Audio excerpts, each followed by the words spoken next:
तो पाकिस्तान से बड़ी खबर आपको बता दें, इमरान खान ने जोरदार हमला किया है। फायरिंग के बाद, जख्मी होने के बाद इमरान खान ने किया खिताब और इमरान खान ने खिताब करते हुए, प्रेस कॉन्फ्रेंस करते हुए कहा कि आवाम ने, आपको बताते चले, इमरान खान ने सीधे तौर पर शहबाज शरीफ और आईएसआई पर जोरदार हमला किया है। कहा कि पाकिस्तान में इंपोर्टेड सरकार है और मुझे पहले से ही हमले की आशंका थी। इंपोर्टेड सरकार को आवाम ने मेरा हौसला बढ़ाया है। इमरान खान का बयान, मुझे मारने की कोशिश की गई। और साथ ही साथ इमरान खान सीधे तौर पर सरकार और आईएसआई पर जोरदार हमला किया।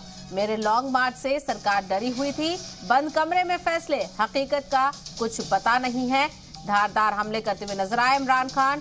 और ये पहली बार था जब जख्मी होने के बाद इमरान खान ने खिताब किया है। आवाम से वो रूबरू हुए हैं और अपने जो नजरिया थे उनके इस हमले को लेकर वो रखते हुए नजर आया। अरकान पार्लियामेंट को ब्लैकमेल किया जा रहा है, लोगों को उठा उठा कर जेल में डाला जा रहा है। और इसके अलावा आपको बताते चले, मुझे आवाम ने वज़ीर आज़म बनाया, आर्मी ने नहीं। ये तमाम तर बातें करते हुए नजर आए इमरान खान। काफी लंबा खिताब उन्होंने किया और सीधे तौर पर उन्होंने इल्जाम लगाया कि पाकिस्तान में इंतखाब में धांधली की गई है।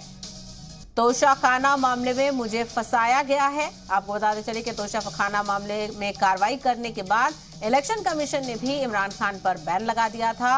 और साथ ही साथ वो कई तरह के इल्जामात शहबाज शरीफ की सरकार पर लगाते हुए नजर आए। इमरान खान ने शहबाज शरीफ और आईएसआई को आड़े हाथों लिया और सीधे तौर पर उन्होंने कहा कि जो ये मुझ पर हमला हुआ है गुज़िश्ता रोज, उसके लिए सीधे तौर पर जो पाकिस्तान की मौजूदा हुकूमत है वो और साथ ही साथ आईएसआई भी जिम्मेदार है। और वो पाकिस्तान में जिस तरह से हुकूमत चलाई जा रही है उसके खिलाफ आवाज उठाते हुए नजर आए। इमरान खान ने कहा कि पाकिस्तान में इंपोर्टेड सरकार चल रही है जिसे मैं बिल्कुल होने नहीं दूंगा।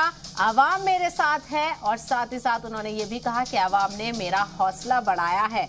और आपको बताते चले, कल इमरान खान के काफिले पर हमला हुआ था और वो ये भी कहते हुए नजर आए कि मेरे लॉन्ग मार्च से सरकार डरी हुई है। आपको बताते चले कि लाहौर से इमरान खान ने हकीकी मार्च का आगाज किया था और आज उनका जो मार्च था वो इस्लामाबाद और रावलपिंडी पहुंचना था। क्योंकि अगर हम गवर्नमेंट का पैसा इस्तेमाल करते हैं तो हम लोगों का पैसा, अवाम का पैसा चोरी करते हैं, जो अवाम की उनका हक है। गवर्नमेंट गिर जाती है, सारे समझते हैं कि जनाब अब तहरीक इंसाफ की कब्र खुद गई है। इमरान खान हमेशा के लिए गया और मिठाइयाँ बटेगी। लेकिन पाकिस्तानी कौम वो करती है जो उसने कभी पहले किया ही नहीं। तो 10 तारीख को, और मैं आपको खुद कह रहा हूं 10 अप्रैल को, मैं खुद ही हैरान कि जो शाम को सीन्स देखे, जो लोग सड़कों के ऊपर आए, जिस तरह लोग निकले, मैं बुशरा बेगम के साथ बैठा था तो हम खुद हैरान रह गए कि ये हुआ क्या है। हुआ ये कि यहां 90 की दिहाई में 2 हुकूमतें करप्शन में निकाली गई। जब वो करप्शन में जाती थी और एस्टेब्लिशमेंट निकालती थी, लोग मिठाई बांटते थे। फिर जनरल मुशर्रफ आ गया, 2 दफा करप्शन में इन गवर्नमेंट्स को नाद के वो खुद उसने मार्शल लॉ लगा दिया। लोगों ने मिठाइयाँ बांटी, लोग उनकी करप्शन से तंग थे, उन 2 जमातों की। उसके बाद जनरल मुशर्रफ ने उनको एनआरओ दे दिया, वो वापस आ गए। फैसला जनरल मुशर्रफ ने किया एनआरओ देने का, जब उसके पास राइट ही नहीं था कि अवाम का पैसा चोरी, करप्शन का मतलब होता है अवाम का पैसा चोरी होना।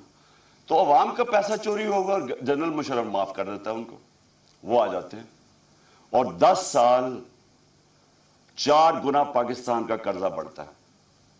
करप्शन केसेस उन्हीं दौरों में इनके बनते हैं। ये जो अब एनआरओ ले रहे हैं 2, ये 95% करप्शन केसेस उस 10 साल के बने हुए थे। 4 गुना पाकिस्तान का कर्जा बढ़ जाता है। मुझे लोग वोट देते हैं इसलिए कि लोग इनसे तंग थे।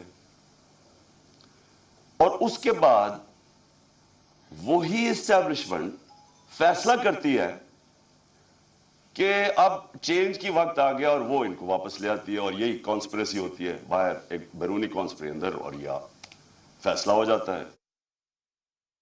انہوں نے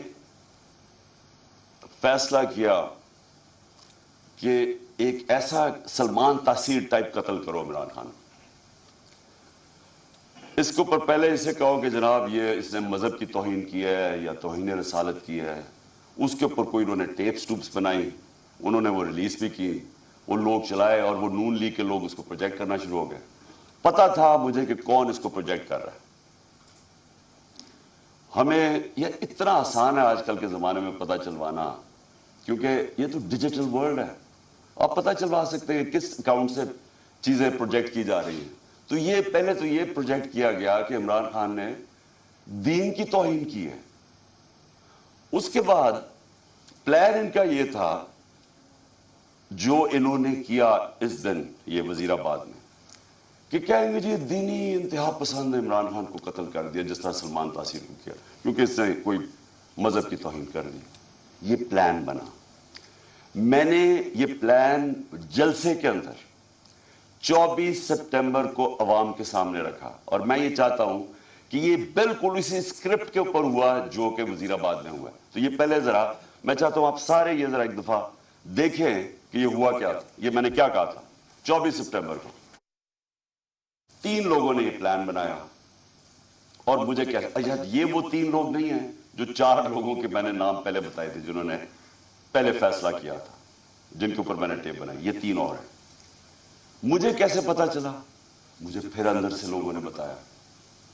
ایک دن پہلے وزیر آباد سے پہلے انہوں نے جب دیکھا کراؤڈ بڑھتے جا رہے ہیں اور ایسے کراؤڈز کے کبھی پاکستان میں نظر نہیں آئے جی ٹی روڈ کے اوپر, انہوں نے پلان بنایا مجھے مارنے کا. اور یہی اسکرپٹ دینی انتہا پسند کچھ کرے گا, عمران خان تو بڑا دین کے خلاف ہے, اس سے تو اسلام دشمنی کوئی نہیں ہے. یہ تو یہ پلان بن گیا. اور 3 لوگوں نے بنایا. سب سے پہلے رانا ثناءاللہ. رانا ثناءاللہ نے کیوں بنایا؟ کیونکہ رانا ثناءاللہ ایک قاتل ہے.